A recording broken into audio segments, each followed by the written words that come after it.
नमस्कार साथियों, economics preparation YouTube channel में आप सबका बहुत बहुत स्वागत है। सबसे पहले तो मैं रोहित सर का धन्यवाद करना चाहूँगा कि उन्होंने मुझे यह मौका दिया है कि कुछ वीडियोस के माध्यम से मैं आपके आने वाले यूपी पीजीटी एग्ज़ाम के लिए आपकी कुछ मदद कर सकूँ। मेरा नाम हिमांशु कुमार है और मेरे बारे में आप जानते हैं। तो चलिए देखते हैं इस वीडियो में मैं क्या लेकर आया हूँ। पॉवर्टी का कॉन्सेप्ट है, इस वीडियो में मैंने कवर किया है। पॉवर्टी इंडियन इकोनॉमी में आपका आता है और हर एग्ज़ाम में इससे रिलेटेड क्वेश्चन आते रहते हैं।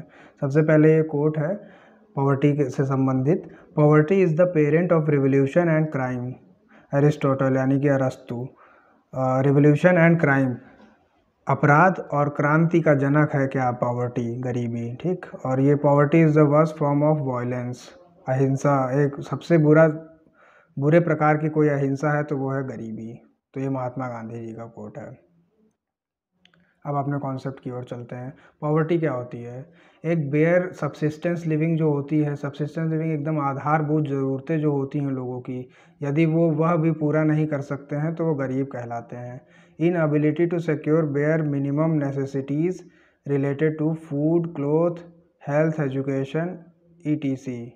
ठीक, फूड, क्लोथ, एजुकेशन, ये सब भी जब लोग नहीं अचीव कर पाते हैं तो वो लोग गरीब कहलाते हैं। और दुनिया के जो गरीब हैं उसमें से 1/5 भारत में निवास करते हैं। पहले का जो कॉन्सेप्ट था गरीबी से संबंधित, दीवार पिक्चर में आपने डायलॉग सुना होगा कि मेरे पास रोटी कपड़ा मकान वाला डायलॉग आप सबने सुना होगा। तो हालांकि वर्तमान में जो रोटी कपड़े मकान का जो कॉन्सेप्ट है, तो इकोनॉमिक्स की परिभाषा में उससे ज़्यादा चीज़ों को अब डाल दिया गया है गरीबी में। यानी कि जिसके पास अच्छा हेल्थ नहीं है, हेल्थ फैसिलिटीज़ नहीं है, लिविंग कंडीशंस नहीं है, वाटर नहीं है, क्लोथिंग नहीं है, ये सारी चीज़ें भी आज के कॉन्सेप्ट में गरीबी में डाल दी गई हैं। Concepts of poverty, absolute poverty, दो प्रकार की पॉवर्टी होती हैं, एंड रिलेटिव पॉवर्टी। तो जो एब्सोल्यूट पॉवर्टी होती है उसको एक इमेजिनरी एक क्राइटेरिया सेट कर दिया जाता है, और यदि उतना कोई अचीव नहीं कर पाता है तो एब्सोल्यूट कैटेगरी का मेथड होता है, कॉन्सेप्ट होता है। और रिलेटिव पॉवर्टी यानी कि इसमें किसी रिलेशन के साथ देखा जा रहा है, यानी कि तुलनात्मक विवरण किया जा रहा है यहाँ पे। तो जैसे भारत के केस में ले लें तो अनिल अंबानी और अडानी से अगर कंपेयर करेंगे तो भारत की 95 या 98% जनसंख्या गरीब हो जाएगी। तो ये जो रिलेटिव पॉवर्टी का जो कॉन्सेप्ट होता है, इसे विकसित देशों में लिया जाता है, और जो एब्सोल्यूट पॉवर्टी का जो कॉन्सेप्ट होता है उसे विकासशील और अंडर डेवलप्ड यानी डेवलपिंग और अंडर डेवलप्ड कंट्रीज़ के लिए कॉन्सेप्ट होता है। Absolute is a concept of developing and under developed, and relative poverty concept is of your developed nations. Categorization of poor, 3 प्रकार के पुअर होते हैं, chronic poor, transient poor, non poor. Chronic शब्द का अर्थ होता है दीर्घकालीन, लंबी अवधि। तो इसमें जो ऑलवेज पुअर हैं, जो हमेशा से पुअर हैं, परंपरागत। फिर यूजुअली पुअर हैं, जो थोड़े समय के लिए होते हैं, कभी होते कभी नहीं होते। फिर ट्रांजिएंट पुअर है, ट्रांजिएंट का शब्द का अर्थ होता है क्षण भर, थोड़ा समय के लिए। इसमें चर्निंग पुअर है, जो चर्निंग का मतलब होता है अंदर बाहर होते रहना, पलटते रहना। तो इसमें उदाहरण दिया गया स्मॉल फार्मर्स, यानी कि उनकी फसल अगर अच्छी हो गई तो गरीबी रेखा से ऊपर हो जाते हैं, और अगर उनकी फसल बर्बाद हो गई तो फिर वो गरीब कहलाते हैं। फिर ओकेजनली पुअर, समयानुसार। इसमें जैसे सट्टा जो खेलते हैं, सट्टा खेले जीते तो अमीर हो गए, और हार गए तो गरीब हो गए। फिर नॉन पुअर की कैटेगरी होती है, जो पुअर नहीं होते हैं। एनएसएसओ मेज़र करता है, आप सबको पता है, पॉवर्टी का जो भी एस्टिमेशन है, पॉवर्टी, अनएम्प्लॉयमेंट, ये सारी चीज़ों को भारत में नेशनल सैंपल सर्वे ऑर्गेनाइजेशन ही मेज़र करता है। तो उसमें यहाँ पे 3 मेथड हमने लिखे हैं। यूनिफॉर्म रिकॉल पीरियड मेज़र, इसमें 30 डेज़ का पीरियड कंसिडर किया जाता है, और आइटम्स ऑफ कंजम्पशन को कंसिडर किया जाता है। कंजम्पशन में जो खाने वाने की चीज़ें होती हैं उसको देखा जाता है, और उससे अनुमान लगाया जाता है कि यदि कम है तो पॉवर्टी नहीं है। तो इसके बाद में मेथड एक क्राइटेरिया सेट कर दिया जाता है, तो उससे पता चल जाता है पॉवर्टी है कि नहीं है। वो नेक्स्ट स्लाइड में भी देखते हैं।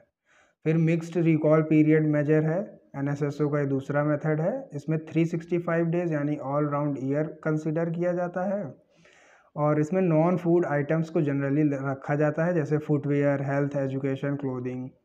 इससे रिलेटेड फिर पॉवर्टी को मेज़र किया जाता है। फिर नेक्स्ट मेथड है हेड काउंट रेशियो। ये मेज़र पॉपुलेशन, पूरी पॉपुलेशन को कंसिडर किया जाता है। जैसे उदाहरण के तौर पर हम ले लें कि जैसे बॉटम 1% पॉपुलेशन को कंसिडर किया जाए और उसकी इनकम देखी जाए। तो यदि हम पाते हैं कि वहाँ पे इनकम जो है नील है बॉटम 1% पॉपुलेशन की, और फिर बॉटम 10% पॉपुलेशन देखते हैं, और यदि वहाँ इनकम देखते हैं तो लेस देन $1 प्रतिदिन पर डे आ रहा है, तो इस तरह से हम कंसिडर कर सकते हैं कि 10% पॉपुलेशन पुअर है। ये हेड काउंट रेशियो इस तरह का मेथड है जहाँ पे लोगों को डायरेक्ट गणना की जाती है लोगों की। पॉवर्टी लाइन का कॉन्सेप्ट इसके बाद आ जाता है। ये भी एक वही इमेजिनरी लाइन होती है जिसको क्राइटेरिया सेट कर दिया जाता है एक मिनिमम सब्सिस्टेंस लिविंग जितनी ज़रूरतें होती हैं उसके आधार पर। तो यहाँ पर एक ग्राफ बना हुआ है, जैसे एक्स एक्सेस पे डॉलर्स हैं और फिर y axis poverty line population रख सकते हैं, और ये $10, $5, $3, $1। अब $1 से नीचे अगर पर डे कोई है तो वो पॉवर्टी लाइन के नीचे आ जाता है, और ऊपर वाले लोग अब पॉवर्टी लाइन। इस तरह से ये एक इमेजिनरी लाइन होती है। Different methods of determining poverty line. ये कुछ मेथड्स हैं पॉवर्टी लाइन को डिटरमिन करने के लिए। जेल कॉस्ट ऑफ लिविंग मेथड, इसको दादा भाई नौरोजी ने विकसित किया था बहुत पहले। तो इसमें क्या था कि जो फैसिलिटीज़ या जो खाने की सुविधाएं जेल के अंदर कैदियों को मिलती थीं, यदि वो क्राइटेरिया सेट किया गया था, और उतनी कंडीशंस अगर बाहर रह रहे लोगों को, आम लोगों को नहीं मिल पाती थी, तो वो गरीब कहलाते थे। इस विषय में आपने सुना भी होगा कि जो अपराधी होते हैं तो बाद में कहते हैं कि बाहर खाने को नहीं, कम से कम जेल में खाने को तो मिलता है। दादा भाई नौरोजी ने इस मेथड को डेवलप किया था। फिर सेकंड है minimum needs and effective consumption demand. इसको वाई के अलग ने डेवलप किया था, और ये टास्क फोर्स था, प्लानिंग कमीशन समय समय पे टास्क फोर्स का गठन करती रहती थी। और तो सबसे ज़्यादा पॉपुलर भी वाई के अलग समिति का ही ये है क्राइटेरिया, जिसमें 2400 कैलोरीज उन्होंने रूरल को रखा और 2100 कैलोरीज अर्बन के लिए रखा। यदि इतनी कैलोरीज दिन भर में कोई नहीं कर पाता है, कमा पाता है, कंजम्पशन कर पाता है, तो वो गरीब कहलाता है। 2400 कैलोरीज रूरल इसलिए, रूरल में कैलोरीज ज़्यादा इसलिए क्योंकि रूरल में फिजिकल वर्क ज़्यादा होता है, बस इस कारण। फिर थर्ड मेथड है मंथली पर कैपिटा एक्सपेंडिचर। उसी कैलोरीज को अर्न करने के लिए कुछ खर्चा करना पड़ेगा, तो वहाँ पे तेंदुलकर कमेटी ने जो है पैसे लगाए थे, मतलब कितना पैसा जो है आम आदमी कमा ले तो गरीब है, और नहीं कमा पाया तो गरीब हो जाता, और नहीं अगर वो इनकम अर्न कर पाया तो आ जाएगा कैटेगरी में। 2004-05 के बेस ईयर के अनुसार ये मंथली एक्सपेंडिचर है, और 2011-12 के अनुसार ये है। इसमें आप देखेंगे कि तेंदुलकर कमेटी के अनुसार 446 रूरल और 816 रूरल, 578 अर्बन और 1000 अर्बन के लिए है ये सारा तेंदुलकर कमेटी, वाई के अलग कमेटी, ये सारी चीज़ें मैं अपने नेक्स्ट वीडियो में लाऊंगा। उसमें पूरा एक ऑर्डर में रहेगा कि सबसे पहले आज़ादी के समय से क्या क्या डेवलपमेंट्स थी, पॉवर्टी से रिलेटेड कमेटियाँ थी, तो वो आपको सारा डिटेल में मिल जाएगा वहाँ पे। ये तो बस मेथड के लिए था, तो एग्जांपल डालना था, तो तेंदुलकर कमेटी का यहाँ पे एग्जांपल डाल दिया। फिर कुछ क्रिटिसिजम्स देख लेते हैं हम लोग पॉवर्टी लाइन के। पॉवर्टी लाइन का आपको बता दें कि कोई बहुत ही ज़्यादा अच्छा कॉन्सेप्ट नहीं है। इसको सबसे ज़्यादा क्रिटिसाइज़ तो हमारे इकोनॉमिस्ट AK सेन, अमर्त्य कुमार सेन ने भी किया था, क्योंकि इसमें पता नहीं चल पाता है कि जैसे कि पॉवर्टी लाइन में या पॉवर्टी में रह रहे लोग भारत में 21% हैं अगर तेंदुलकर कमेटी के अनुसार, मान लीजिए 35 करोड़ हैं, तो उस 35 करोड़ में सबसे ज़्यादा गरीब कौन है, और उस 35 करोड़ उस पॉवर्टी के लाइन पे एकदम कौन है, ये चीज़ नहीं पता चल पाती है पॉवर्टी लाइन में। इस तरह का क्रिटिसिज्म AK सेन ने किया, और काफ़ी उसके बाद और भी थ्योरीज डेवलप हुई, मल्टी डायमेंशनल पॉवर्टी इंडेक्स आया, वो सब बाद में देखेंगे, पहले यहाँ देख लेते हैं क्या है। Based solely on cost of food, hence education, drinking water, ये सारा कुछ इसमें इग्नोर कर दिया गया है, इसलिए पॉवर्टी लाइन का एक क्रिटिसिज्म है। फिर बी है do not consider social factors like ill health, illiteracy, discrimination. ये सब भेदभाव और ये सब पॉवर्टी लाइन में नहीं आता है, जबकि इन सब के कारण भी गरीबी उत्पन्न होती है। फिर एक हम लोग कंपैरिजन देख लेते हैं वर्ल्ड बैंक का और ये प्लानिंग कमीशन, रंगराजन कमीशन के द्वारा जो कंपैरिजन है, इससे हम लोग को आइडिया हो जाएगा कि अलग अलग जगहों पे कैसे पॉवर्टी को क्या है उसका क्राइटेरिया। वर्ल्ड बैंक तो आपको सबको पता है कि लेस देन $1.25 पर डे अगर कोई कमाता है इससे कम तो पुअर होता है। और फिर मॉडरेट पॉवर्टी का क्राइटेरिया $1.90 पर डे होता है।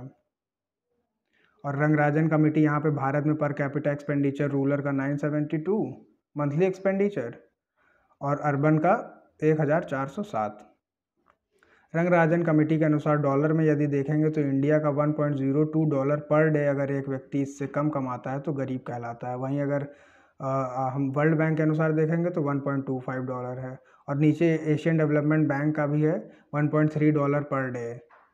तो इस कंपैरिजन से आप देख सकते हैं कि जब भारत अपना फॉर्मूला लगाएगा और गरीबी को मापने की प्रयास करेगा तो गरीबों की संख्या $1.02 के अनुसार कम आएगी। और वही अगर एशियन डेवलपमेंट बैंक के क्राइटेरिया के हिसाब से गरीबों की संख्या करता है $1.35 से कम, तो गरीबों की संख्या अपने आप बहुत ज़्यादा बढ़ जाएगी। पॉवर्टी के कुछ कारण हैं, वहाँ पे देख लेते हैं जल्दी से क्या है। सबसे पहला तो पॉपुलेशन एक्सप्लोजन है, जनसंख्या विस्फोट। फिर बेरोज़गारी की वजह से भी जब लोगों के पास काम नहीं है तो गरीबी अपने आप उत्पन्न होगी। कुछ सामाजिक फैक्टर्स हैं, social factors, joint family system, लोग अपना घर नहीं छोड़ना चाहते, बाहर नहीं जाते, इस कारण भी जो एम्प्लॉयमेंट की अपॉर्चुनिटीज़ हैं वो मिस कर देते हैं। पॉलिटिकल फैक्टर में ब्रिटिश एक्सप्लॉयटेशन है सबसे ज़्यादा। गरीब जिस कंडीशंस में उन्होंने छोड़ा था भारत को, तो ये भी एक कारण है।